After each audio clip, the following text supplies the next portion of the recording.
Aš atsimenu, kai mes sudarinėjom tada koaliciją, irgi buvo ten, ar Veryga grįž, negrįž.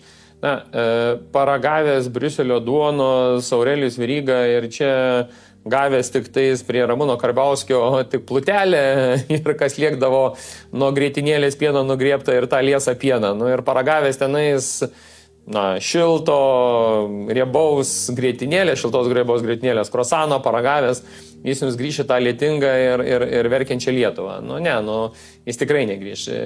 Virgis Sinkevičius, kuris visą gyvenimą pagrindinė vertybė buvo valiuta, tai jisai grįš jums į Lietuvą dirbti už ten 4000 eurų. Jis tikrai negrįš. Tuo labiau, kad ir žmona neleis grįžti ne. Bet aš manau, kad pagrindinis čia momentas, dėl ko negrįž. Aš manau, kad jie trys susėdo, pasišnekėjo ir pamatė, kokios galimybės yra premjerauti Lietuvoje. Ir galvoju, klausyk, jeigu mums reikės taip dirbti kaip Remigijui, reikėjo dirbti užstojinėti koalicijos partnerius, tai mes šią galą gausim, tai geriau palikim tą vieną berną skęsti nery, po to, ten, žinai, kaip sako, yra japonų tai išmintis. Dabar reikia atsisėsti ant kranto ir žiūrėti, kaip plaukia lavonai, ne? Tai, kaip žinote, neris teka per Jonavą, ne?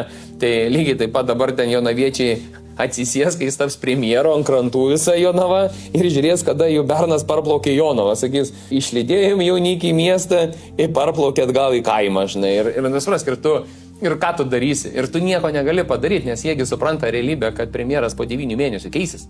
Nes, premjeras tai tikrasis yra numatytas, tai Robertas Duchnevičius. Tai Mindaugas yra tik tais laikinoji stotelė, laikinasis įrankis, kad jis taptų. Nebus, mesgi puikiai tą dalyką suprantam. Čia tai galim juoktis visi ir panašiai. Tai tikrai bernai iš Briuselio negrįž, o įdomiausia yra tai, kad visi kritikavo Rusiją, kad sako, Sovietų sąjunga iš Maskvos vadovavo Lietuvai ir panašiai. Tai dabar būtent 3 partijų lyderiai, tai yra Andriukaitis, Aurelijus Veryga ir Virgis Sinkevičius iš Briuselio vadovavos valdančiai koalicijai. Tai vargšą tą Mindaugą kaip kalakolčiką vartys. Tiesme, arba tą lėlė, kur būna pririšta į rankomis juda. Ir Mindaugai neturės jokios galimybės, nes ką Andriukaitis tenai įsitikins Verygą arba Sinkevičių daryti, jis čia priversas bus daryti. Jis neturės kito pasirinkimo.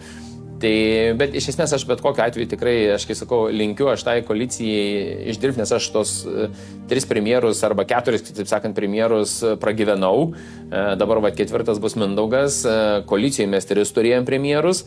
Tai aš mačiau, kaip yra darbas. Tai yra beproto sunkus. Man asmeniškai daug geriau, nes dabar nereikia lėkti į darbą 7:30. Vakare nereikia su Orinta ar ten su Indrėm ar su visais kitais dar derintis klausimus pozicijos iki kokios 12:01 nakties. Tu dabar taip sėdė, taip žinai, taip ramiai, paskaitai dokumentus, tai nereikia žiūrėti, ką tavo ministrai, viceministrai ir tavo, ką komiteto pirmininkai daro, nes tikrai tas atkrenta darbo ir daugiau darbo vaikams liks. Tai aš tai žiūriu su patinkamai pozityvu ir su tokia juoku, bet kartu aš puikiai suprantu, kad valstybei bus labai sunku, nes prezidento lūkesčiai vėl bus neįgyvendinti, vėl po metų mes girdėsim tą verkiantį pranešimą, kokį girdėjome dabar. Nežinau, gal čia taip yra jau matytas Lietuvos vektorius paimtas, kad šitos 4 metus mes nuo ryto iki vakaro murdytumėmės kažkur tai. Pamatysim.